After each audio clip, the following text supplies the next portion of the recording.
6월 12일 금요일, 오늘 우리에게 주시는 하나님 말씀은 열왕기상 8장 5절부터 11절까지 말씀입니다. 열왕기상 8장 5절부터 11절까지 말씀 함께 묵독합니다. 솔로몬 왕과 그 앞에 모인 이스라엘 회중이 그와 함께 그 궤 앞에 있어 양과 소로 제사를 지냈으니 그 수가 많아 기록할 수도 없고 셀 수도 없었더라. 제사장들이 여호와의 언약궤를 그 초소로 메어 드렸으니 곧 성전의 내소인 지성소 그룹들의 날개 아래라. 그룹들이 그 궤 초소 위에서 날개를 펴서 궤와 그 채를 덮었는데 채가 길므로 채끝이 내소 앞 성소에서 보이나 밖에서는 보이지 아니하며 그 채는 오늘까지 그곳에 있으며 그 궤 안에는 두 돌판 외에 아무것도 없으니 이것은 이스라엘 자손이 애굽 땅에서 나온 후 여호와께서 저희와 언약을 맺으실 때에 모세가 호렙에서 그 안에 넣은 것이더라. 제사장이 성소에서 나올 때에 구름이 여호와의 성전에 가득하매 제사장이 그 구름으로 말미암아 능히 서서 섬기지 못하였으니 이는 여호와의 영광이 여호와의 성전에 가득함이었더라. 아멘. 이 말씀 하나님 말씀입니다. 오늘 하루의 삶도 주님과 동행하시는 복 있는 삶, 승리하는 삶이 되시기를 주님의 이름으로 축원합니다.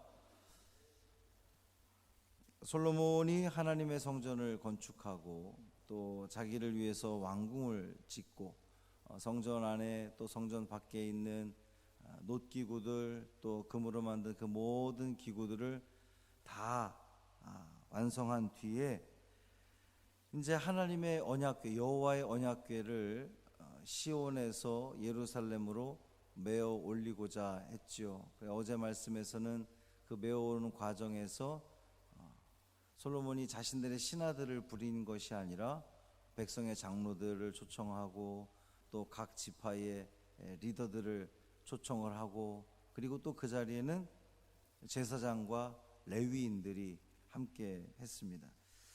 그러니까 하나님의 성전의 언약궤 여호와의 언약궤를 모심에 있어서 백성의 모든 리더들, 그러니까 이제 뭐 정치적인 종교적인 그 리더들을 다 모아서 또 그들에게 의미를 부여해 주면서 신앙적인 통합을 염원하면서 이 법궤 안치식을 거행한 거죠. 5절에 보니까 왕과 이스라엘 회중이 양과 소로 제사를 지냈는데 얼마나 그 수가 많았던지 기록할 수도 없고 셀 수도 없었다 그랬습니다. 이 무엇을 의미할까요? 그만큼 간절했다는 겁니다. 이스라엘 백성들이 간절했다는 거예요. 솔로몬뿐만 아니라 모든 이스라엘 백성들의 그 신앙의 중심, 그러니까 정신적인 중심은 법궤였습니다. 그곳에 하나님이 거하신다고 그들은 철저하게 믿었죠. 그리고 그 법궤가 다윗성에 있었는데 백성들은 법궤가 다윗성에 있는 것은 너무도 당연하다고 그렇게 생각을 했을 겁니다. 그런데 이제 다윗성이 아닌 예루살렘에 하나님의 성전이 지어졌는데 여호와의 성전이 지어졌는데 아주 크고, 그러니까 기존의 성막에 비해서 아주 크고 아름다운 그러한 그 성전이 지어졌습니다. 그러니까 이스라엘 사람들이 생각할 때에 그 하나님의 법궤가 당연히 새로 지어진 그 성전에 그리고 아름답게 지어진 그 성전에 들어가는 것이 마땅하다고 백성들은 생각했을 거예요.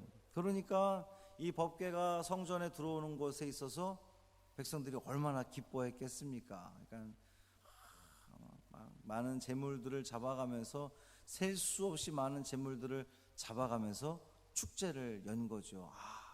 하나님의 법궤가 이 아름다운 곳으로 누추한 곳이 아닌 아름다운 곳으로 이제 들어온다. 뭐 이렇게 그들이 기뻐하며 잔치를 벌였습니다.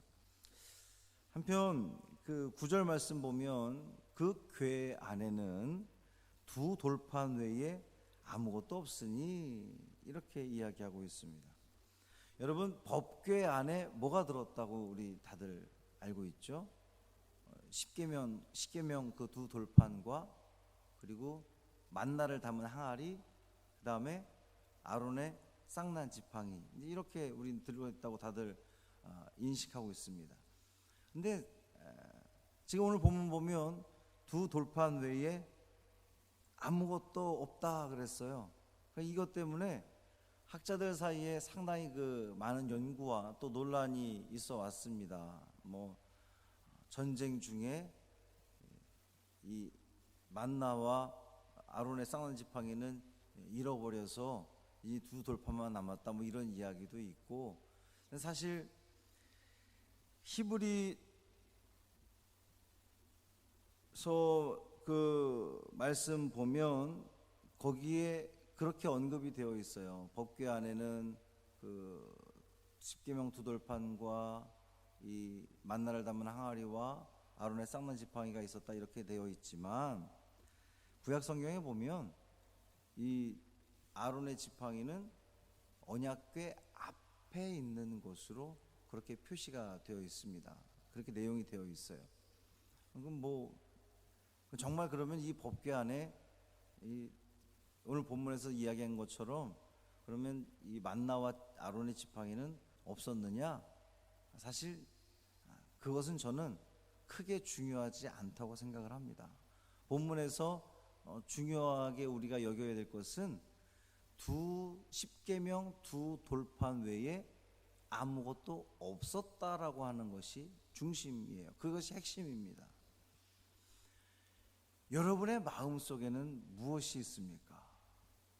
여러분의 마음속에 십계명 두 돌판이 있습니까?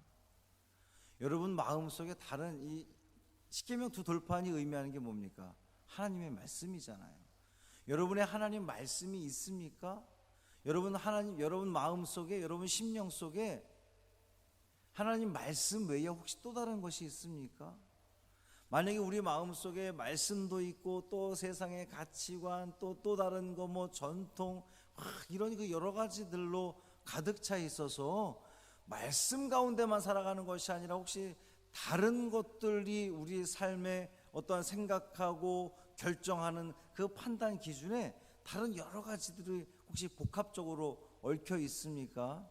물론 그럴 수 있겠지만 오늘 본문을 통해서 우리에게 주고자 하는 하나님의 말씀 교훈은 그 법궤 안에는 하나님 말씀 외엔 아무것도 없었다라고 하는 거예요. 여러분의 그 심령 속에, 여러분의 마음 속에 하나님 말씀 외엔 아무것도 없기를 바랍니다. 오직 말씀만 품고 살아가는 거죠. 오직 말씀 아래 살아가는 거죠. 오직 말씀에 순종하며 살아가는 거죠. 물론 우리가 이 일상생활하면서 우리가 사회생활을 하면서 그동안 우리가 살아왔던 전통들, 경험들, 또 세상의 가치, 세상의 지식들 무시할 수 없습니다. 그러나 우리 이 마음 중심에 무엇이 가득 차 있느냐? 무엇이 우리 중심에 있느냐? 오직 하나님 말씀만 우리 중심에 있기를 간절히 소망합니다. 그 말씀이 우리를 붙잡아 줄 때에, 늘 말씀에 비추어 생각하고 행동할 때에 우리 안에 하나님께서 계신, 법궤가 상징하는 게 뭐예요? 하나님의 임재잖아요. 우리의 마음속에 하나님께서 임재하셔서, 우리의 삶 가운데에 하나님이 임재하셔서 하나님의 성전으로서 온전히 살아감으로 말미암아 주님을 모신 자다운 그 삶을 살아감으로 말미암아 우리 하나님께도 영광 돌리고 세상에 있는 많은 사람들에게 하나님의 살아계심을 우리를 통하여 증거할 수 있는 저와 여러분의 삶이 되시기를 주님의 이름으로 축원합니다. 할렐루야. 살아계신 아버지 하나님 고맙습니다. 하나님의 법궤 안에는 말씀 외엔 아무것도 없었다 그랬습니다. 우리의 심령 속에 무엇이 있는지 돌아보게 하여 주옵소서.